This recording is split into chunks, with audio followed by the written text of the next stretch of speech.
How you started your property The investment? market was pretty okay. Made an offer. I bought it for, I think the offer was. When you started, do you feel like any myth, any misunderstanding? Once I came back to Tassie, I sort of started missing the hustle and bustle. And what exactly got you into short-term rental? If you put it on a rental, it's not going to give us returns. Stuck with this idea, which is Airbnb. You are in the position now, just quit your job and do this full time. I still.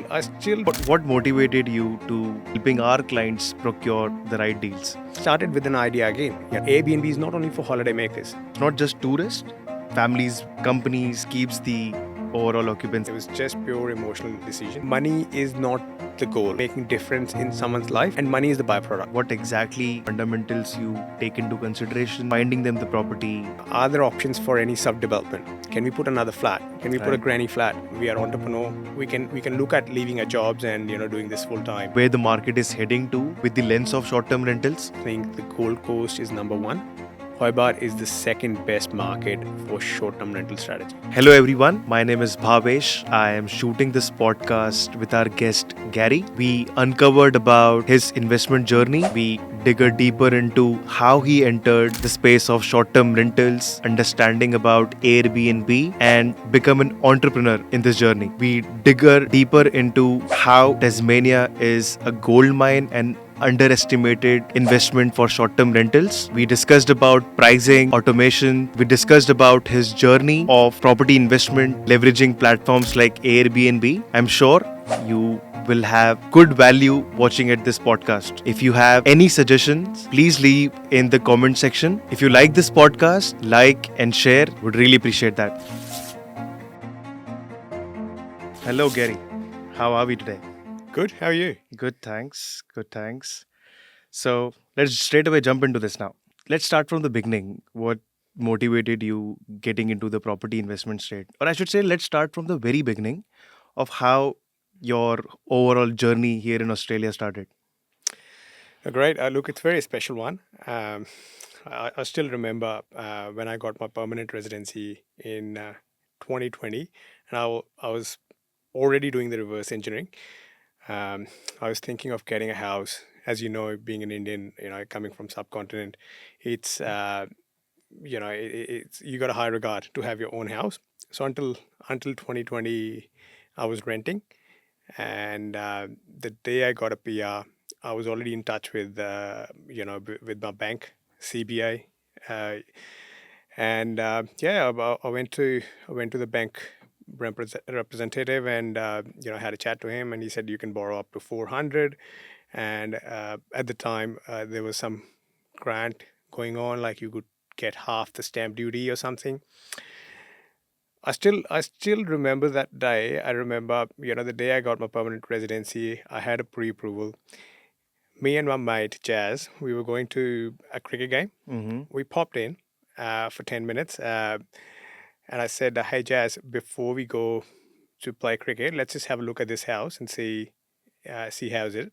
We were there for 10 minutes, met the property rep, and I liked the property, and I said, "Yeah, let's just make an offer."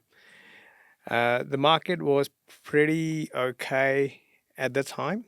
I made an offer, and yeah, within a week it got accepted. We had a little bit back and forth, but hand on heart, to be honest, like I didn't do any research at the time. It was just pure emotional decision. Yeah, made an offer, bought it for, I think the offer was 382 something. The guy, the real estate agent come back and said, "Oh, can you bump up for another 5 grand?" I said, "Yeah, that's fine." Yeah, made an offer of 388 and landed the property. Mm-hmm. And yeah, rest is a history. Okay, that's how you started your property investment. Absolutely. And what exactly got you into short-term rental? Oh, sure. Yeah, short-term rental is another. It's another different story. That's after how many years? 4 years. I met my wife. We got married, Mm-hmm. uh, and so I bought the first property in 2020, and then I met my wife and we bought the second property in 2022. That was again an emotional purchase. We bought the property for 815. The market was super hot. Um, we made few offers. We were not having any luck. And then we bought this property, as husband and wife. And then we got married in that house. So it was an emotional purchase. It wasn't a strategic investment. And then after we decided, we went back to India after we got married. We had a good holidays because I wasn't back home for almost 8, 9 years. Once I came back to Tassie, I sort of started missing the hustle and bustle, like because I come from big city, so is my wife. Mm-hmm. And then we started looking at Melbourne. We got a lot of friends. I love footy, right? I'm into footy, cricket, and I'm a Geelong Cats supporter, big time. So I was like, let's go to big city and explore, what it's got for us. In doing that, and now we got a mortgage of about 700 or 650 something, on our investment or on our PPO, our primary place of residence. So I said to my wife, I said, what we're going to do, like if you put it on a rental, it's not going to give us returns to cover our, our repayments. And then I stuck with this idea, which is Airbnb. And So you knew about it like beforehand of how things work or how you can be a host or anything that you were supposed to know before jumping into this?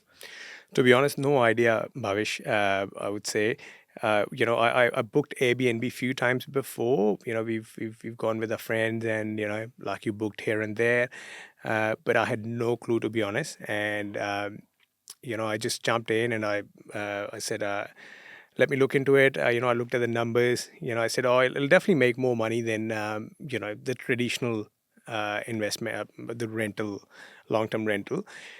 And and the other flex of short-term strategy is uh, like you can have access to your place, right? So this place, it's got a lot of emotions for us. Mm-hmm. So for example, if you want to come back and visit and stay a few nights, we can do that. But with long-term rental, you're kind of locked out.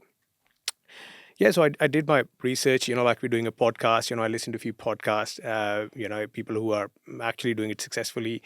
And and I picked up what I needed to pick up. But yeah, like it was just a shot in the dark, to be honest. Mm-hmm. I wasn't fully prepared, and it's just a personality. And thanks to my wife, she helped me, throughout the process, and she was a backbone.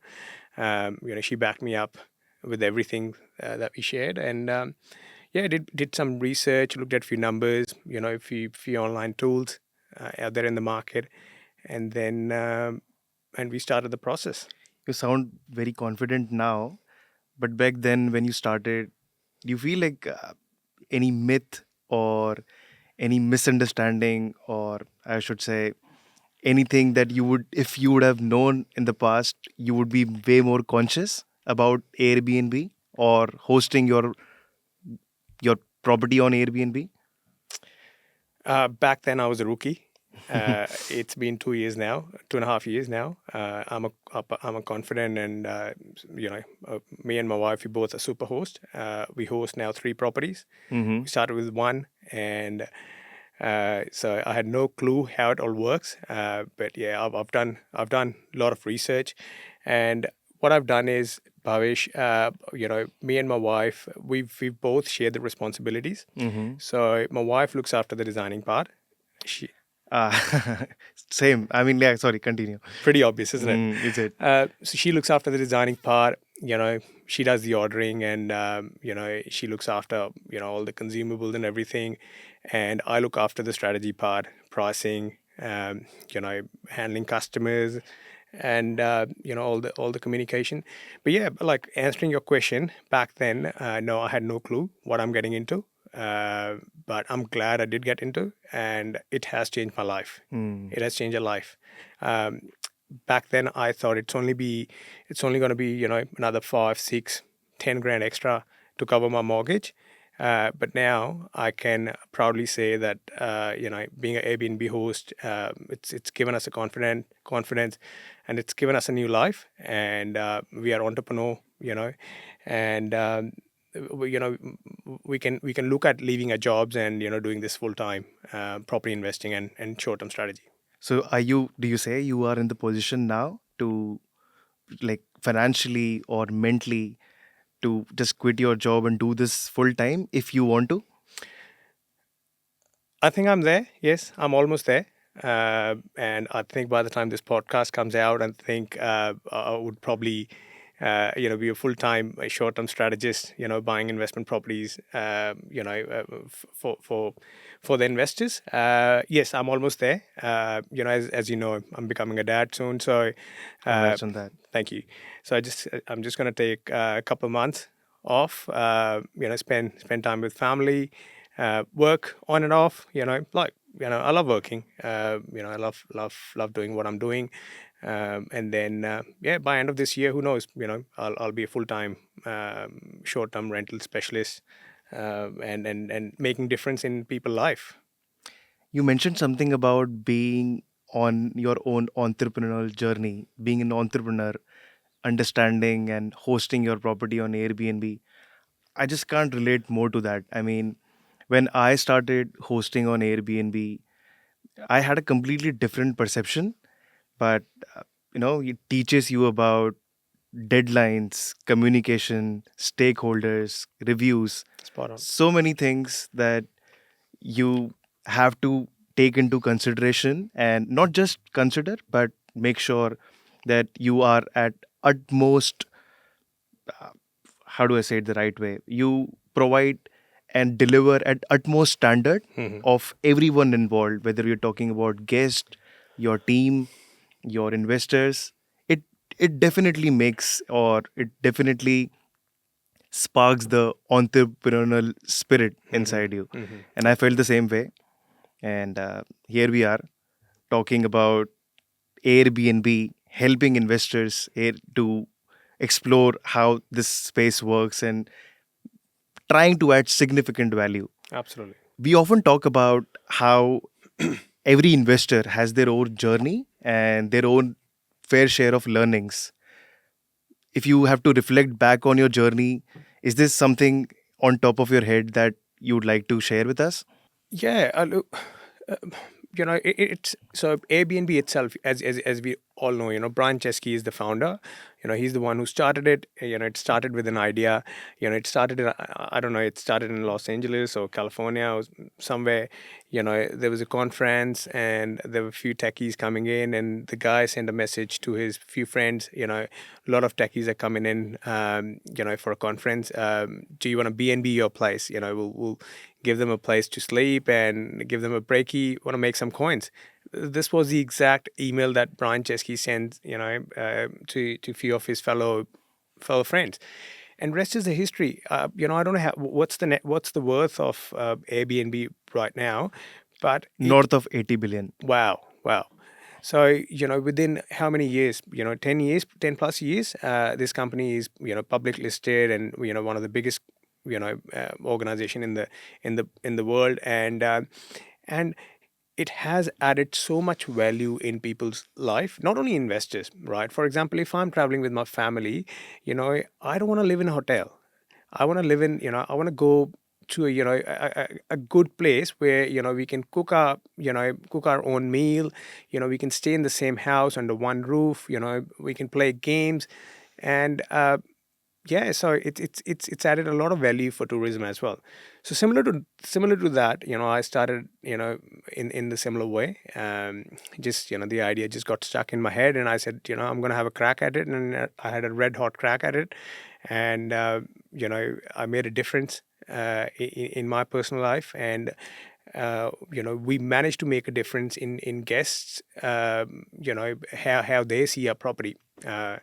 And if if you look at our portfolio, of a hosting, the reviews we have, we take a lot of pride in servicing our customer.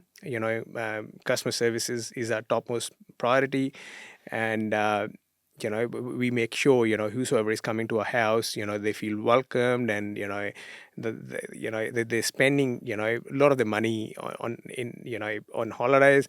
Make sure they get best out of it. They have a good time, and they take lots of memories back home. Hmm. So yeah, absolutely. Learning, getting back to what you just said, I read it somewhere and it just stuck with me in my head that people don't remember what you tell them or what you show them, but people do remember how you make them feel. How good is that? And how true is that? I mean, I feel like hosting on Airbnb, putting some efforts to make sure they have a memorable trip. I mean, it takes everything a long way, whether we are talking about the business, whether we are talking about the inner feeling. I mean, I'm not sure whether how exactly do you feel about that, but feel great about hosting and providing a great experience. And of course, Yeah. it's quite evident that Yeah. you feel the same way. That's the reason you are a super host. Yeah, no, you spot on. And I would share a brief story. I remember when we started, hosting guests, at our place. I remember, I was doing customer service, and my whole agenda was getting 5-star reviews, and and I was providing them good service. And I was so polite, even if customers, they complain about anything, I'll be polite, and I'll make sure, I'll try to resolve those problems, and give them a you know give them a great experience. um, but in the job, and thanks to my wife, for a perspective, in the job, I realize that's actually my job is to give, our customers, a great experience. I don't have to fake it. So yeah, and that's where, that's what it reflects in, on a portfolio, being a super host for, I don't know, 2 years running. So we were super host within first 3 months. Hmm. And now, when we get the booking, we look into it, we see who is coming, if he got kids coming, we give them, a box of chocolates, which costs us about $10-15. If you got group of young people coming, give them a bottle of wine, a Tassie wine, a sparkling. Who doesn't like Tassie sparkling, or Tassie bees, or that's what the speciality of the place is. And so, by just offering them something, as a welcome, a gift, or a way of saying thank you for booking with us, it goes a long way. Absolutely. Can't completely agree. Completely agree with what you just said. So, Gary, you started as a client and now you're helping a lot of our investors buy the right property through your own experience. Do you what do you feel about is how was your journey dealing with us? Oh, amazing. Before you continue, I would take this as a live opportunity to get a live testimonial out of you. Oh, and I think me and you, we had multiple discussions regarding this, and Hmm. I've given you feedback, and I've shared my review for you, and I cannot be thankful enough. Yeah, but once we got the taste of Airbnb, and the short-term rental income, cash flow, and I saw an opportunity to scale up. I started looking for my next investment, and Airbnb investment or Airbnb strategy. I changed the strategy in my head, and I said, look, I don't want to own a property for like my primary place of residence. We're going to rent it. We're going to rent west, and me and my wife, we're going to keep on investing, in short-term rental, or buy an investment property. And as I was looking for my next investment property, thanks to this algorithm and AI or whatever, you popped up on my socials with your marketing campaign, and yeah, I sent you DM, and we touched base pretty quickly. We had a meeting, and I shared my brief, and you said, you do Airbnb hosting for 3+ years. You're successfully managing your portfolio in South Bank, Melbourne Square, uh, Docklands. You had a penthouse. That's right. So I looked at, and I looked at your reviews, and I said, look, the guy is doing something right. He's local, and I'm looking for something in inner Melbourne, northern suburbs, because what the agenda that I had in my mind, that I wanted to buy something locally, so that like, I'm not doing any cleaning, or I'm not doing any maintenance for Tassie because it's interstate. I want to do something, for year and a half, so that I'm hands on. I know what are the challenges, our cleaners face, what are the challenges other people, our guests, our tradies, etc., etc. So that was the whole agenda behind it. And um, my mortgage, I could borrow another 600. So I contacted you. I said, this is my brief. You said, yeah, this is achievable. We can start looking for it. I remember within few weeks, you presented us few properties. We knocked off. You came back, and yeah, and then this gold, this how do I say, this cash making cow that we bought in Preston, Victoria. Let's talk numbers. Absolutely. And I love numbers. So, the property was advertised for 560. The property had some issues. The developer got burst. It was sitting with the lawyers. You worked that out with the real estate agent. You got the insights, and we did the bank valuation. Before you say, just to put a emphasis on that, that's the beauty of hosting on Airbnb. The real estate agent, I knew him because he stayed in one of my Airbnb properties. Wow. So we had that host and guest relationship established already. Yeah. So yeah, it helped us get some significant value for you. So you had an existing relationship with him. Yeah, I remember it was advertised for 560. I said, let's start the negotiation at 540, and you went hard. And this is where I want to say thank you, and I want to say you've done a great job, because I'm not a big negotiator, right? I like to keep things straight. If I like something, I go a pretty middle class, average mindset. But that's where you need professionals, right? So I paid the advocacy, whatever the fee we negotiated, and whatever the industry standards are. But looking in hindsight, I think it added a significant value in our portfolio, not in our portfolio, but in our life. The way I started looking at things. Yeah, so we made an offer 540. We had a back and forth. The agent wanted close to 560, and then we closed the deal at 545. Yeah, and we went hard, me and my wife. We bought everything, we set it up. As I said, my wife she's genius. She designed, she bought the furniture. We furnished it, 2-bedroom townhouse, and we went live pretty much within like 4 days of the settlement. Second week of last October. That's right. Right. In 2024. Yeah, 4 days. And with the help of AI and everything, we listed our property up front, using ChatGPT or Gemini or whatever. thanks to AI. I cannot be thankful enough to AI. Yeah, put the property live on Airbnb before even settlement, and we started getting booking. I remember sending you a screenshot of the first booking. I think it was about $4.5 grand or something. I do remember, I have such a great memory with it.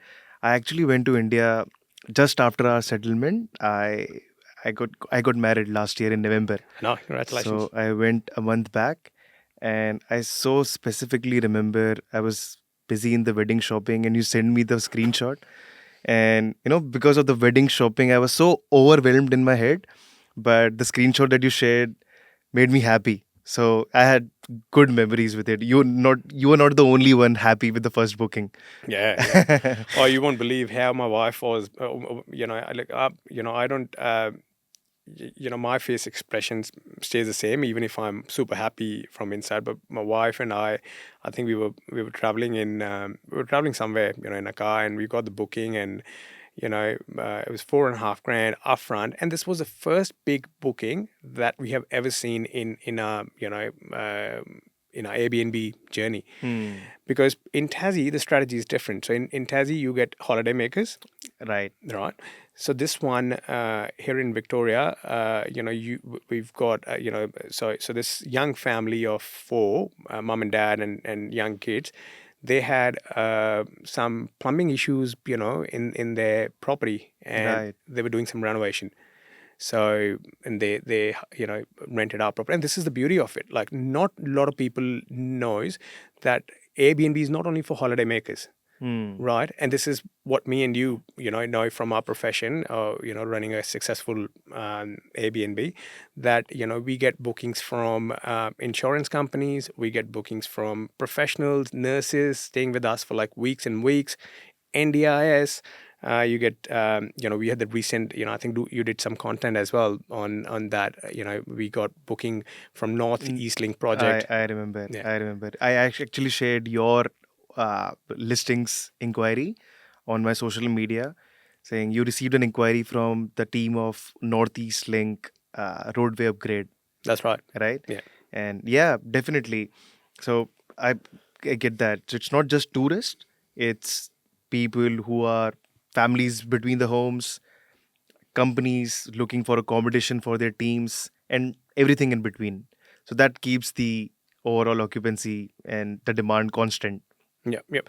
Just finishing off the numbers. So, we started I think on 14th of October, and it never stopped. Yeah, right. Because we get long bookings. My cleaning fee is like 5% Mm-hmm. of the revenue, and yeah, and that was the first big booking, and then it's just keep on coming, and as I said at the start, it just changed our life.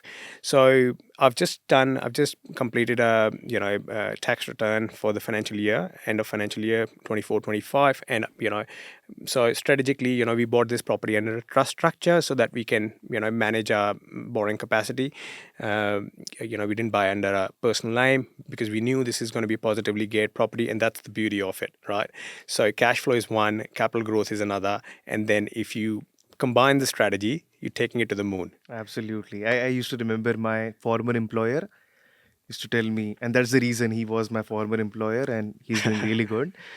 I, one of my colleagues said something about you. I just don't remember exactly where the conversation began, but he said, cash is the king.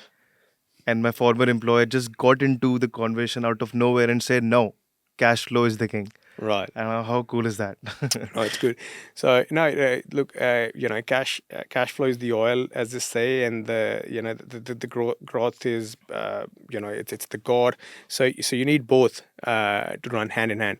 So yeah, so we've just done the tax return for this financial year, and we've successfully made 54,000 plus as a gross revenue in how many months? 8 months, 9 months, and our cleaning cost was pretty much close to 5 to 6%, which is nothing.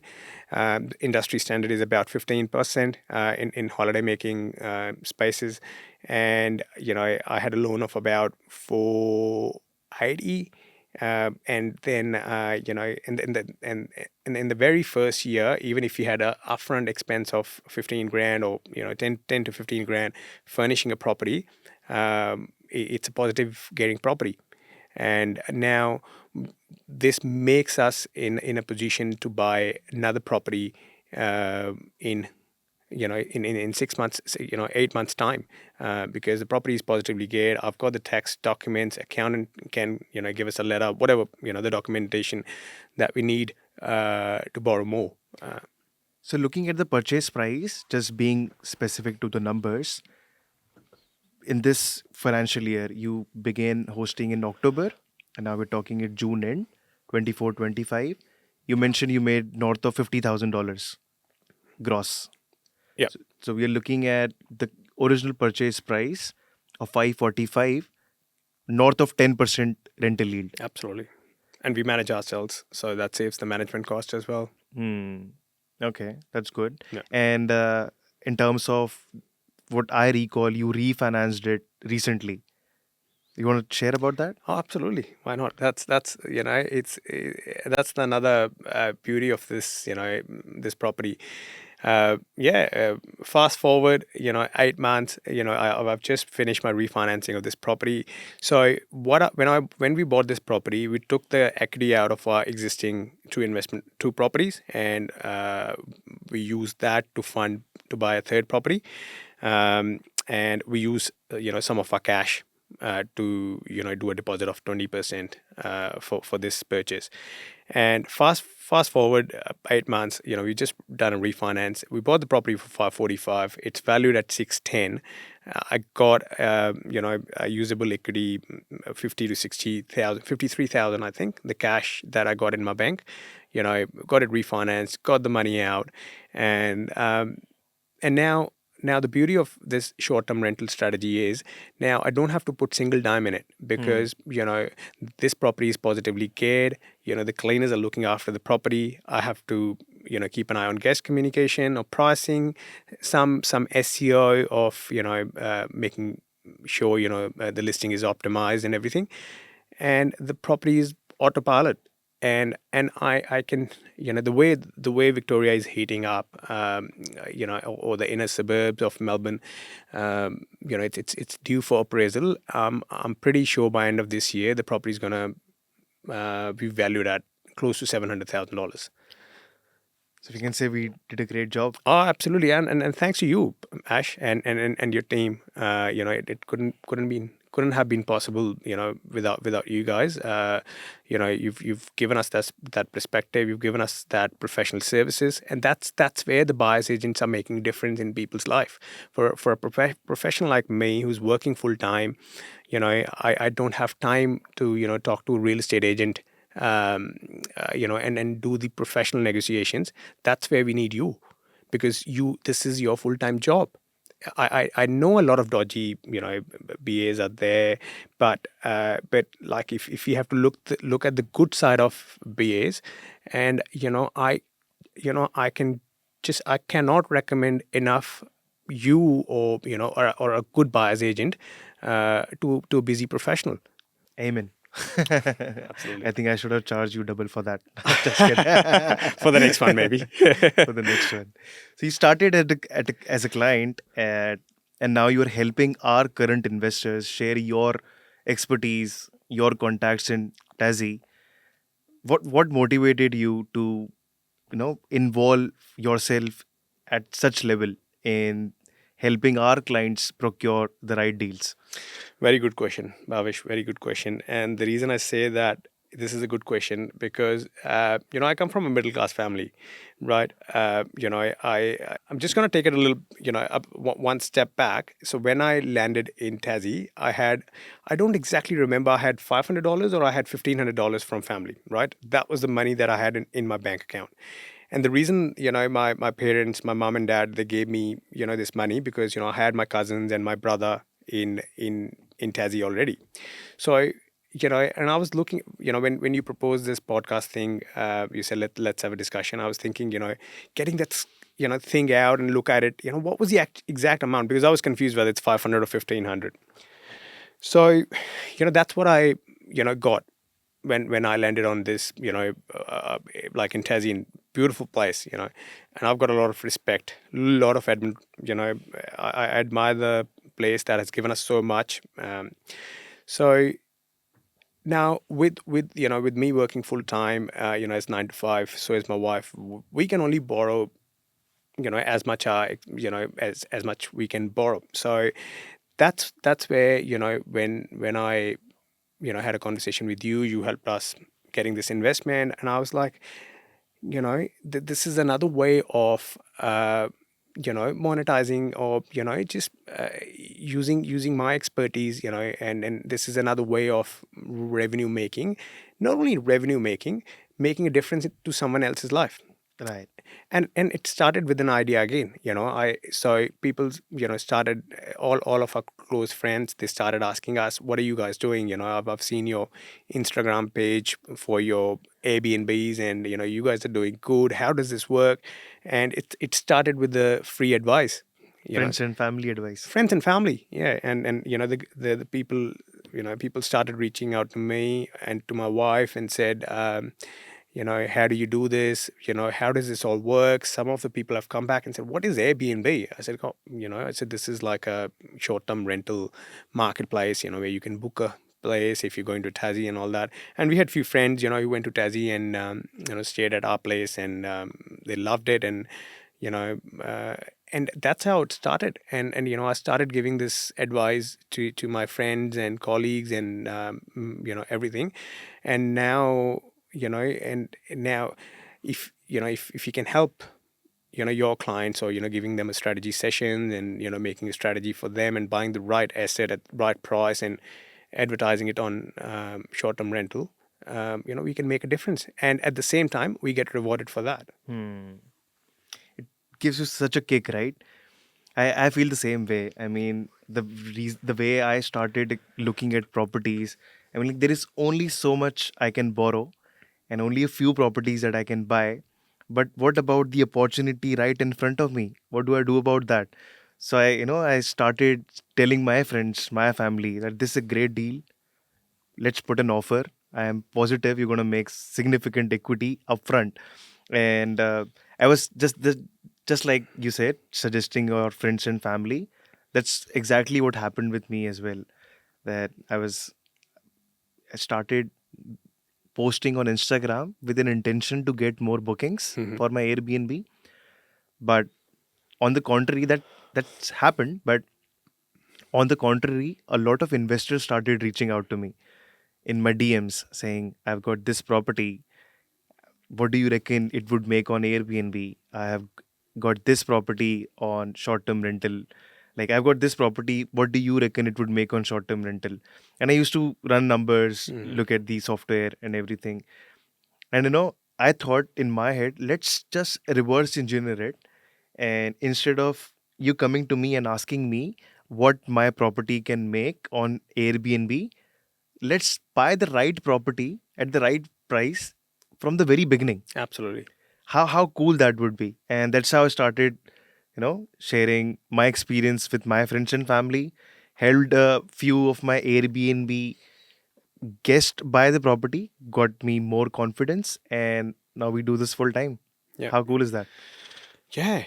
And you're doing what you love, basically. And again, and me and you, Bhavish, we've discussed this multiple times, right? For me, and I think I can pretty much vouch for you as well.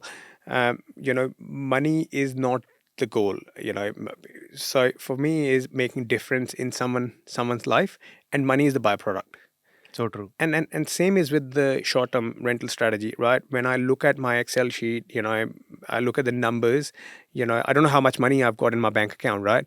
But when I look at that spreadsheet, year on year increase, like for like increase, the expenses, the income, the taxation, I get kick out of it. Like, I have accomplished something in these 2-3 years, and then money is a byproduct, it follows. You're not doing a charity. So yeah, so if you do a good work, if you're making a difference in someone's life, you'll get what you need. Absolutely. Let's dig in deeper into what exactly the fundamentals you take into consideration of drafting anyone's strategy, of finding them the property or the deal, or let's talk about site selection or pricing, anything. One thing, I actually received a DM in my Instagram following that up. A prospect asked me, like, do the views matter for Airbnb, or buying a property with the view, will that make him more money? And I would like to ask you the same question. Hmm. What do you reckon? No, good. Yeah, you're taking me into deep into the subject, which is good. I love talking about it, and Mm-hmm. I can go on for hours and hours. So I worked in the procurement industry. I'm a procurement professional, so I've been working in procurement profession for 5+ years. I've worked with the Tasmanian government. I worked in the here locally for Victorian government. So what I do is, for site selection, what I do is I do it like a tender evaluation. So what happened in procurement? So when you are evaluating a tender responses, you have a criteria. Right. So, for example, the client or the prospect that sent you a DM saying, "Hey, does the views matter?" Of course, it matters, but not, if you have to rate it out of 10, not 10 on 10, right? So how we suggest or how we do the site selection, it should, you have a evaluation criteria. So you got, good property views, spacious, 3 bedroom, you can put amenities in it. It's close to, Woolies or Coles so that people can cook at home. um, it's close to the nearby attractions. So there are a lot of, checks and balances. You cannot tick all the boxes. Right. If you tick all the boxes, you smash the goal. It's a gold. You would be ready to pay $1 million or whatever the amount is. So what we do is, we do, it should be minimum, the 70% of the boxes should be ticked Right. before we actually present a client saying, this is the investor report for this property, and this is how it'll work on Airbnb. And remember, as we always say, cash flow is only to sustain you and to keep you have that investment property so that you don't have to pay anything out of your pocket. Capital growth is still the king, as you rightly said at the start. So, we factor in those factors as well when we're looking for a site selection. Are there options for any subdevelopment? Can we put another flat? Can we put a Right. granny flat? Can we put another 3 bedroom house?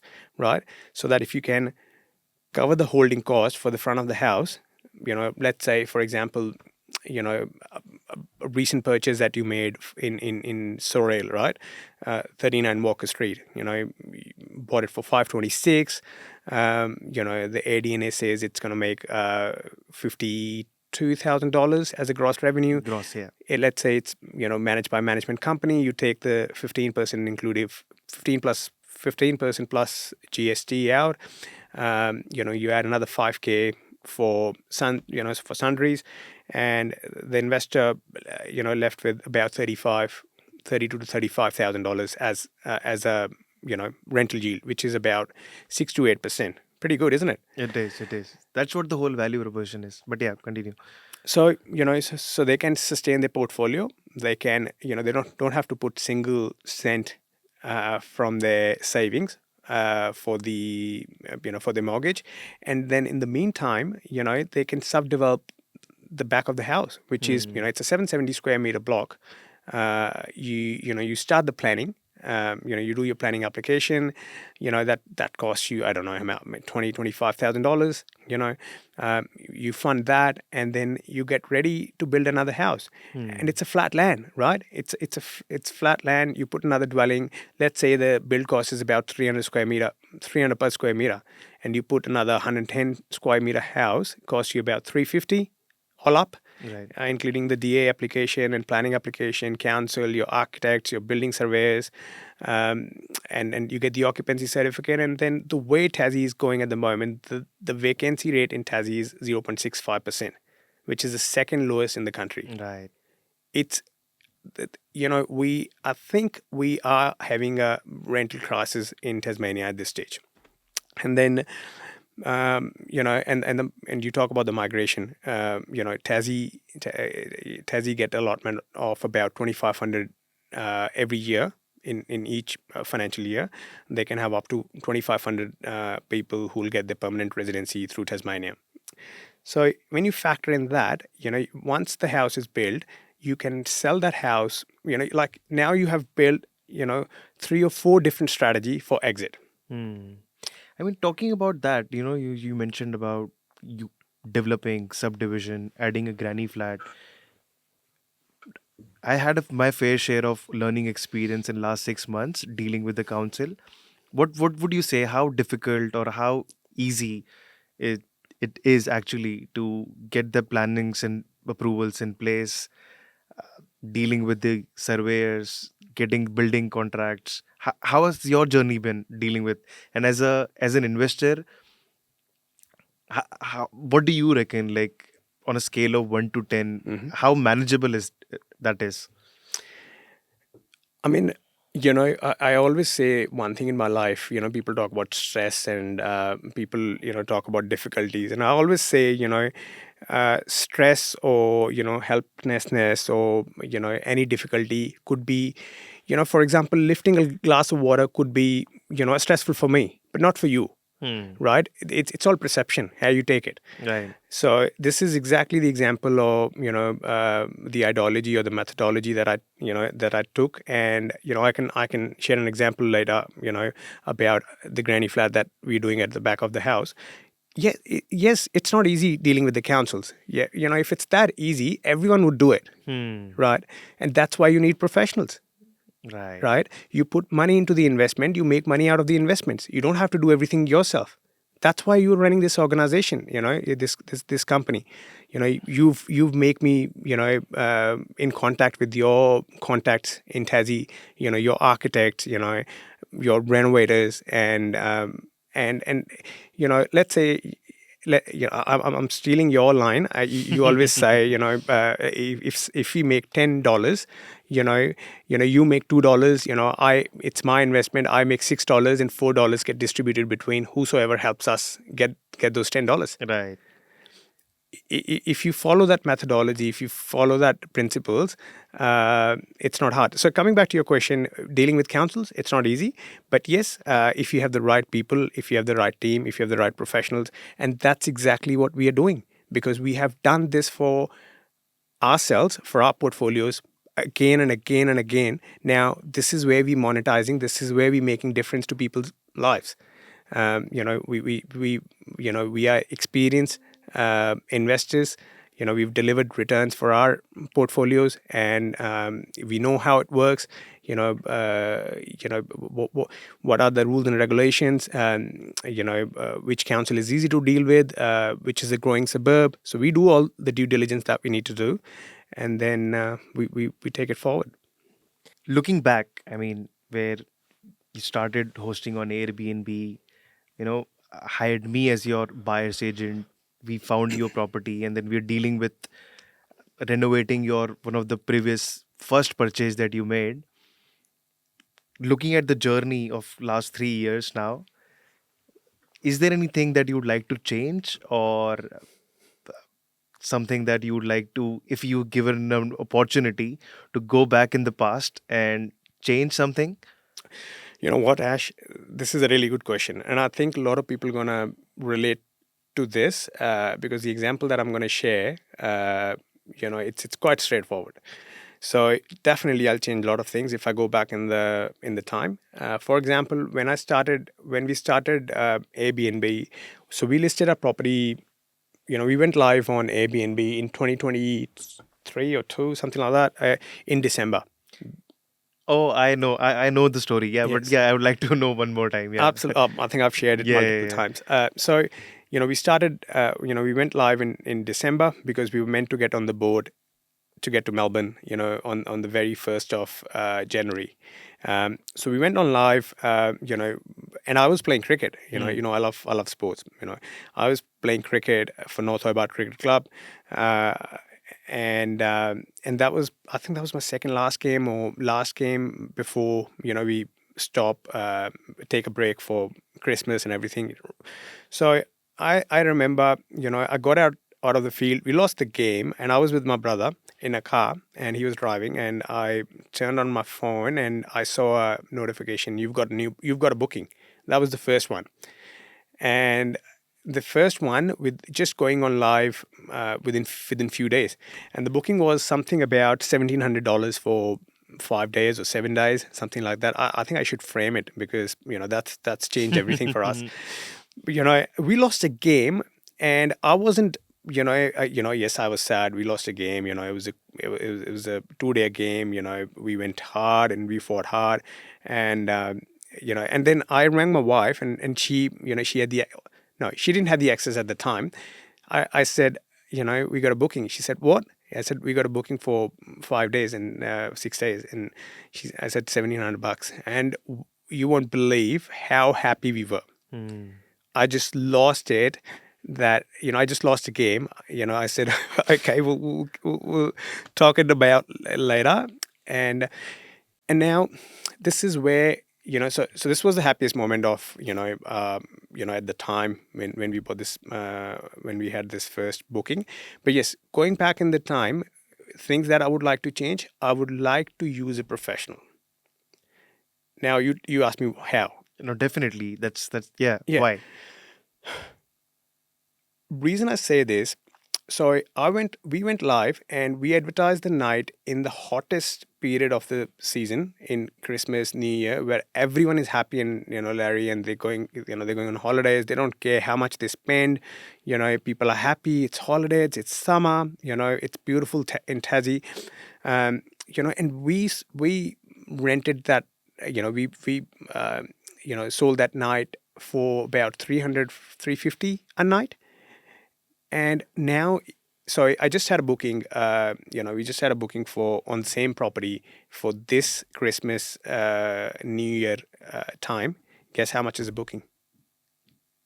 Looking at the getting my own experience on table, somewhere between $1,000 around that mark, Exactly right. You, right? you know it because you're a professional. You know it. Hmm. So you got a booking for 5 days, $5,200. Hmm. So that's where I realized, I lost the opportunity. This is an opportunity loss. Yes, I learned a lot, but if I could have shared a piece of a pie, if I could have, engaged a professional, he could have let us hit the ground running at the time, right? I could have used pricing system, like for example, we use Price Labs, right? I That, know. Yeah. you know, we use Price Labs, and, that keeps control of the pricing. It makes sure, your pricing is the best all around the year. If the bookings are, if the occupancy is good, it bumps up the price. It's AI, right? And this is the organization from India. Price Lab is. I think you're the one who actually told me. Yes, it's a Pune-based company, but it got acquired by a US company now. Of course. But yeah, Yeah, yeah. So yeah, so you use Price Lab or any dynamic pricing. It takes control of the pricing. So that's the one thing. If anyone wants to start an Airbnb and they don't know where to start, hire a professional. Right. If you're gonna make $10,000, you can share the piece of the pie with the, obviously, you do your due diligence. You make sure you hire the right person. You look at the reviews, word of mouth. That's where you spend your time doing your due diligence if you don't have the time to do it yourself. hmm. So, back in the time, and I thought at the time, I know everything. I've done my research. I know how it works. But no, and I was surprised the next year when I started using pricing, the dynamic pricing. That's the lost revenue. 1,700. If you take out 1,700 from 5,200, I think it's about $3,500, Hmm. and that's where you need a professional. And now, so this is for Airbnb. And now this is, if you need to, buy investment property, specializing in short-term rental, I think where buyer's agent or where, your Jasper Advocacy can make a difference, you can keep the emotions aside. That's true. That's so true. Keeping the emotions aside, looking at the data and making a data-backed decision, and that's what the whole value proposition is about. Keeping, factoring the different factors that you take into consideration, and then analyzing a suburb, and then the pocket of a suburb, then a Absolutely. property in a good pocket of that suburb, and then reverse engineering whether it makes sense for us to buy. And yeah, that's what it is. Yeah. So I think that's where the professional help comes in the picture. You can keep the emotions side. Uh, if let's take an example of a mom and dad investor, who are buying their first investment property. They've got their primary place of residence. They want to buy an investment, but if they go out in the market, they're going to look at it. Oh, the rooms are not looking. The rooms are small. There's not enough room in the kitchen. The living room is small. The floor XYZ. floor plan is not exactly what they would have preferred living in, but I completely understand. Like, I completely get that. It's not they're not buying the property to live in, they're buying an investment property. Yeah, yeah. So their concern should be getting the best return on investment, right? And I try and educate all my clients the same way, saying you're putting an X amount into a property purchase. You're not supposed to live in that. Mm-hmm. So don't just look at the floor plan. Just think of it this way: that you're buying an asset, and just in the hindsight, in Tasmania, looking at like the kind of properties there are, a lot of properties are 3 bedroom, 1 bathroom, Yeah. right? Very old That's school. very much like looking at, if you just put in that filter of 2 bathrooms, uh, it's a big filter to put in, and the outcome, the inventory gets so reduced that it doesn't like it makes it very difficult for you to procure and find a property that way. So saying that, explaining this to an investor, Mm-hmm. that you're buying an investment property, you want to make sure the best case scenario for you Mm-hmm. is capital appreciation Yeah. Big. and cash flow along the journey, Yep. right? Yep. And if there is a lot of requirement from an Airbnb tourist site point of view for such property, then that's it. Yep. But an investor need to understand, considering that they would want to buy a 3 bedroom, 2 bathroom property, but putting themselves in the shoe. I Mm-hmm. mean, like putting myself in their And the shoe. shoes. Yeah. I understand that, but coming back to where we just started, it's data. Yep. It's keeping all the emotions aside, Yep. looking at the data where the demand is. Yep. Now that we know what the kind of demand is, now let's find a property, let's find an opportunity which can fulfill that, Mm-hmm. and just enjoy the best return on investment that you're making. Yep, yep. No, you spot on, and I think that's where we take our clients back to, the example that I shared from my work experience. The tender evaluation. The site selection. Yes. I'm not saying a different flooring, floor plan or small rooms. Yes, yes, it plays a part in Airbnb site selection. But what is the criteria? What is the percentage you are allocating to that floor plan? Right. You need to, for example, maybe, in our site selection, it could be 5%, right? And then the strategy is, capital growth, right? So, for example, another purchase that Jasper Advocacy made, which is 14 Henry Street, it got 3 rooms. Right, the rooms are small, but is it good on Airbnb? It won't be. It won't be a great, you know, um, uh, like it won't be as similar to the property that we have in Sorel, which is $815,000. It's got good views and everything. It's got a garage at the back, new build. So this 14 Henry Street, it'll make enough for an investor to cover the mortgage, cover the council rates, cover the insurances, cover the cleaning cost, management cost, and everything. And then it'll leave the way interest rates are going. We just had one another interest rate cut today, which is good. So Hmm. you're looking at 5.5, close, 5.75% as an interest rate. So it'll cover the mortgage and it'll leave you a surplus. And the beauty of it, the entry point that we bought the property for is $582,000. It was sold for $600,000 in 2023 December. Hmm. And with your negotiation skills, with your team's, their skill and knowledge, you've managed to make a difference of $22,000 upfront as an equity. So true. Talking about the same particular deal, we presented this to a different prospect, a different client that we are working with. But now that I reflect over it, what I was just thinking, such a good deal, why this particular client didn't go through. After a true reflection, talking to my wife about it, and reflecting over my real estate journey, one thing I realized and come to a conclusion that when it comes to investment, there is nothing right or wrong. Absolutely. It's very subjective. True. What could be right for you could be completely wrong for me, and vice versa. True.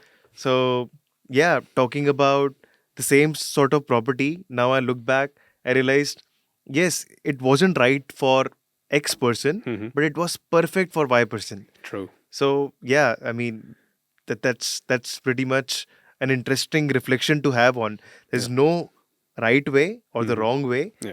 It's very subjective. Yeah, yeah. So technically, you're the strategist, right? People come to you with the brief, and then you make a strategy for them, and you figure out, So, for example, you may have like 10 different cards, right? But you will pull up the card that you think is the right fit for them. Is that how it works? Or Yeah, definitely. It's exactly how it works. Talking about this, we purchased an apartment for a client in South Bank, and it's their first ever investment property. I won't have suggested them. I mean, like being in myself, I mean, like, being in their shoe, my intention would be buying a property for capital appreciation, sure, making sure that property grows in value, and use the developed equity to buy another property. Right? absolutely, That's how I think. That's what a lot of investors think, right? yeah, But the story with this client that we just procured a deal for was a completely different. I mean, he lives in Geelong. He likes to come visit city, visit Crown, and have a good time over the weekend. Stay here and then go back. His motivation was to get a city escape apartment just so that he could come, block the dates, have the same place, be secured about it, and have an emotional flex between his friends and family that he owns a city apartment. beautiful. I mean, then when you bring in the rationale of return on investment, capital appreciation, data, it doesn't matter. I mean, how would you beat that? So, saying, yeah, coming back to what we just discussed, there's nothing right or wrong. Yeah, it's very It's very subjective. subjective. Yeah, And to answer what you mentioned, my job is basically to understand what your goals is, what exactly are you trying to achieve, yeah. and give my 2 cents on it, like what would I would have done, and then understand your brief, narrow down, making sure whether it's achievable or no. If it's achievable, we get in business. If not, we try and bend, come to a mutual agreement, I should say. Yeah, no, I totally agree, and it's a great example of this client of yours. You purchased this apartment. I wouldn't put my money in apartments, and I'm pretty sure a lot of people would agree with us. They won't buy an apartment. But yeah, like if you got a highly negatively gearing portfolio, you want something for your flexibility to come into town, and I remember you've managed to get that deal under the asking price because you have lived there, you've done Yes, yes. Airbnb hosting for 3 years in the area. What was the story? So the same story. The agent, I had a very good relationship with him. He used to be my Airbnb guest. I helped him buy a property in the city, and yeah, this property was with him, and we understood the client's motivation. They wanted a longer settlement. They were not very fussy about the price. Yeah. So we understood the vendor's motivation and placed an offer accordingly, and we managed to get a good deal and create a good win-win situation. Perfect. Nice. Yeah, that's what I've been. And talking to the investors now, Gary, what are you seeing lately in terms of market trends, in terms of where the market is heading to with the lens of short-term rentals? Yeah. Look, I'm quite bullish on Tasmania. Mm-hmm. I think it's if you look at the short term rental market, I think the Gold Coast is number one. Is that right? That's right. Yep, Gold Coast is number one, and I think if you do your maths and the permutation and combinations, Hobart is the second best market for short term rental strategy. And reason I say this with this such confidence, because if you're gonna buy anything in Gold Coast, you're looking at close to 1 million, Right. right? That pretty much closes out a lot of investors. If you're buying your second investment, if you're buying your third investment, right? You can only borrow so much with these in this climate with this interest rates close to 6%.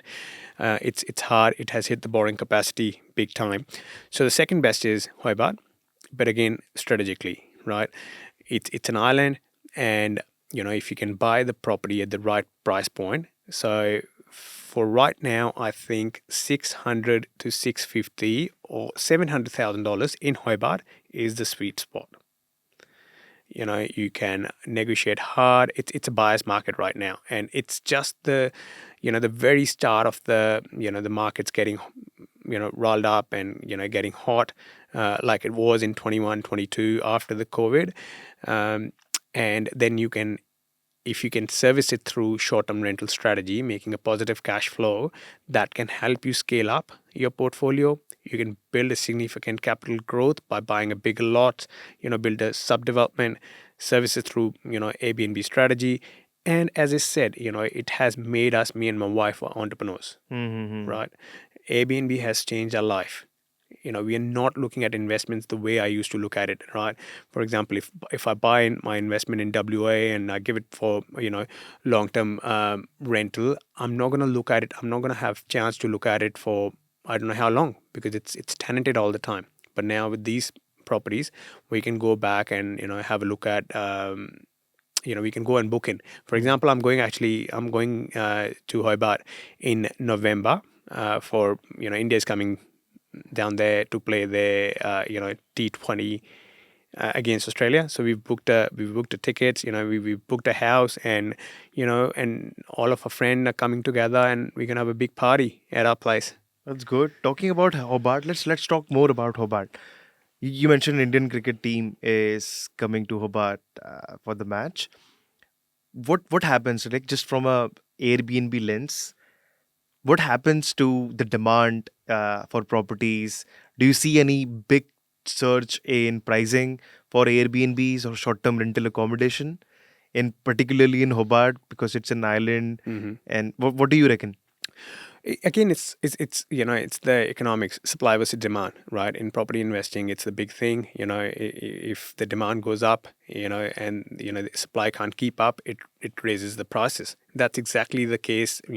If you have an event in Hobart, for example, if you've got a footy game, if you've got a cricket game, you got Dark Mofo, you got the Sydney to Hobart yacht race over the Christmas period, it shoots the demand up because there are only limited places in Tassie. If you look at the population of Tasmania, it's under 500,000 people. Hmm. Can you, like it's just like it's a big place.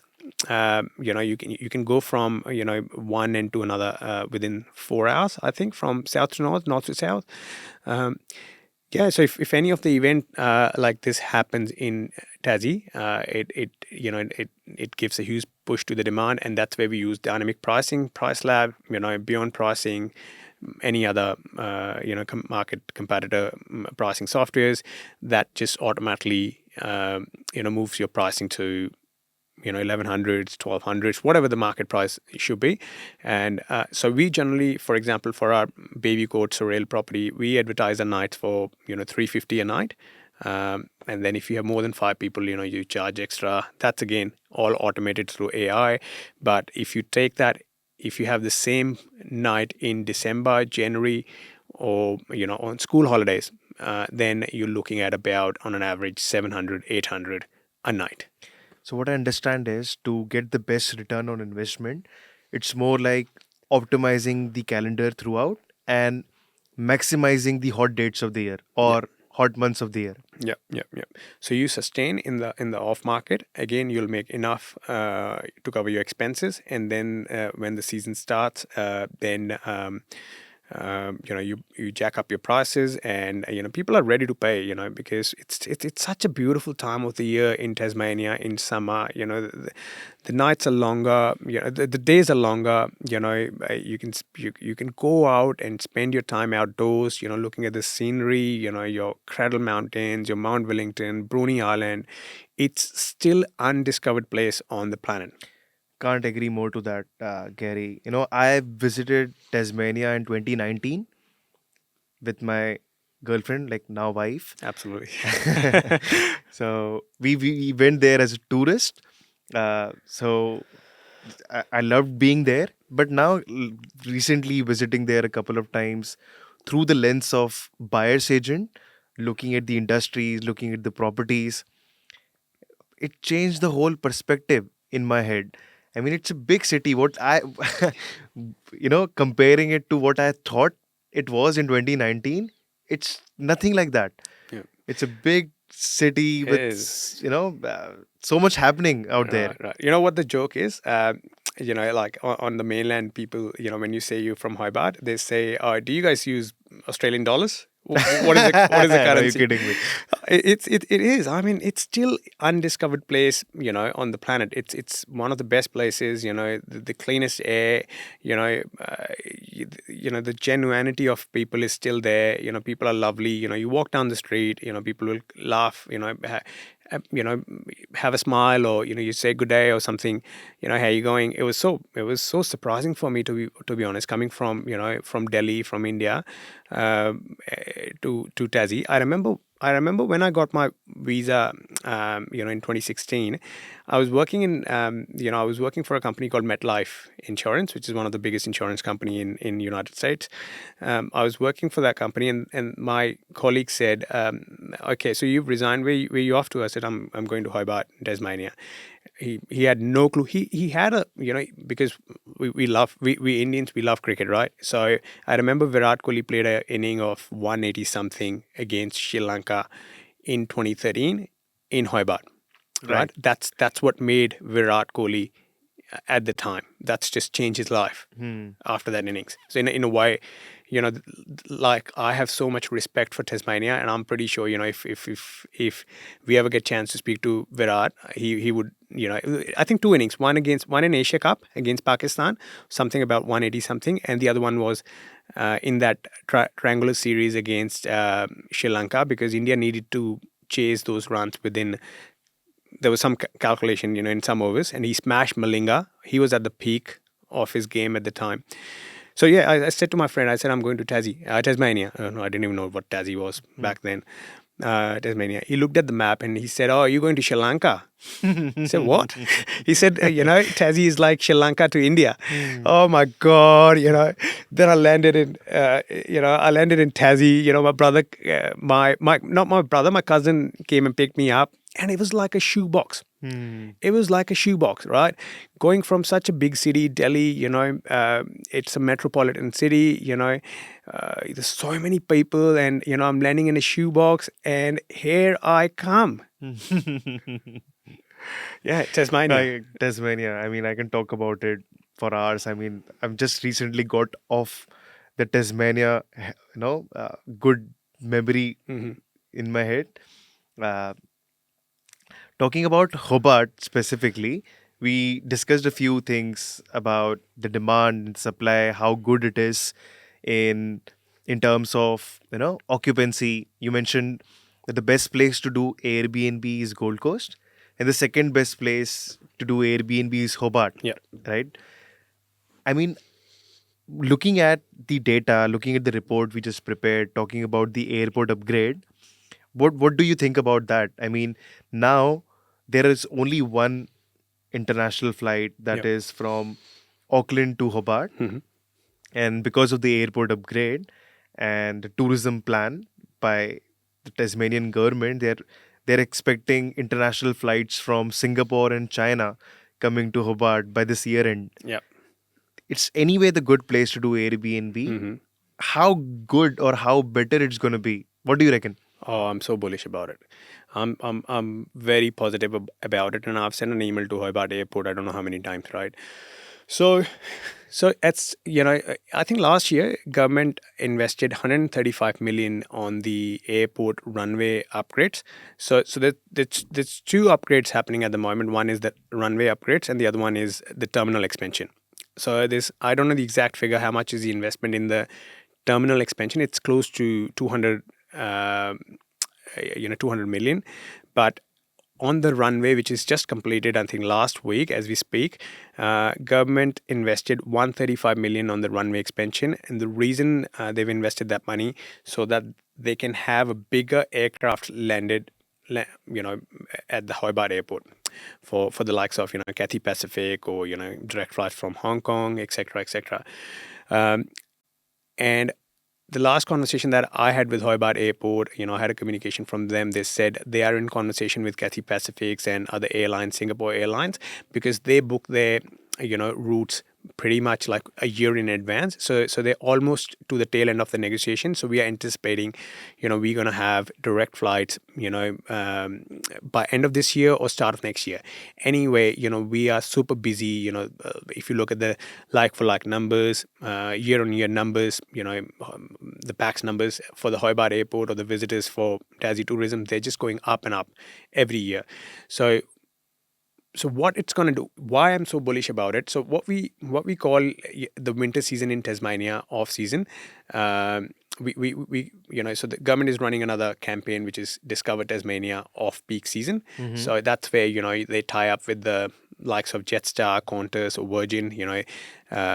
They fund their their tickets, etc., and then they advertise their ticket in cheap price so that they can bring more tourists during the off season. Right. So what's going to happen is, if you have these direct flights from Singapore and Hong Kong, then we're going to have those Singaporean customers or Hong Kong or China directly coming to Tasmania when it's hot. So right now it winters in Australia, back home in India and in China, in Japan, in Singapore, it's hot, humid. Right. That's where they want to escape their country and come to the Southern Hemisphere. absolutely. So that's where the demand's going to go up, and they are wealthy countries, right? So we get a lot of Singapore customers or people from China in the winters. Lovely customers, they spend really well in the local economy, easygoing, travels with big families. They have similar cultures, in the subcontinent, and right now, if they have to come to Hobart, they'll have to come to first Melbourne or Sydney and then to Tassie. So you can only come to Tassie if you know actually what the place is like, right? You have to do your research. But think of this way: if we have direct flights, by this time next year, start of the winters, let's say by Easter, and they advertise it heavily, and people start coming to Tassie directly. It's going to be for tourism purposes, it's going to be profitable all year. The demand's going to go up. So it's not going to stay it's still going to be the off season, but it's not going to be the off season like it was in 24, 23, 22. So we are anticipating even better returns. Absolutely. Absolutely. And this is, again, for our investors, this is only a cash flow.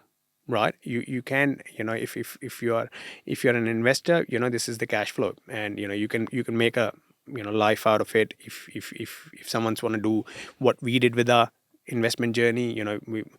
We are doing it for multiple properties. But in terms of an investor, you look at the demand supply ratio. So for example, as I talked about the vacancy rate in Hobart, it's sitting at 0.65, second lowest in the country. So there is rental crisis. So, and because it's an island, you can only build so many houses. Then because of the logistical challenges, exactly, being an island. Exactly. Yeah. So I think in last year, something like that, the Liberal government, Jeremy Rockcliffe, they promised 10,000 homes by 2032, and the people started criticizing him, saying, it's not possible.